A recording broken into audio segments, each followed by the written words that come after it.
গাজা উপত্যকায় মানবিক সংকট চরমে। যতই দিন যাচ্ছে পরিস্থিতি আরও ভয়াবহ হচ্ছে।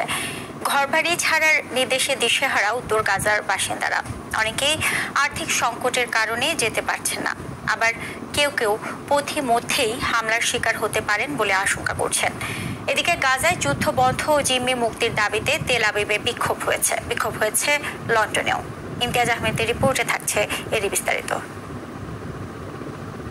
পথেই ইসরায়েলের হামলার শিকার হতে হয় কিনা এমন গভীর শঙ্কা থেকেই জীবন বাঁচাতে ঘর ছাড়ছেন উত্তর গাজার বাসিন্দারা।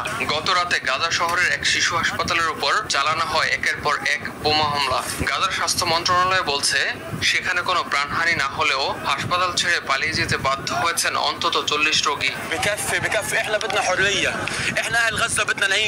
হামলা সত্ত্বেও চিকিৎসকদের সঙ্গে রয়ে গেছেন শিশু ও গুরুতর অসুস্থরা।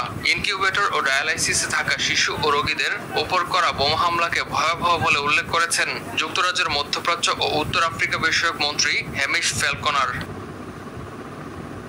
জাতিসংঘের স্বাধীন তদন্ত কমিশনের প্রতিবেদন প্রকাশের একদিন পরই গাজায় ইসরায়েলের চালানো গণহত্যার বিষয়ে বিবৃতি দিয়েছেন যুক্তরাষ্ট্র সিনেটর বার্নি স্যান্ডার্স।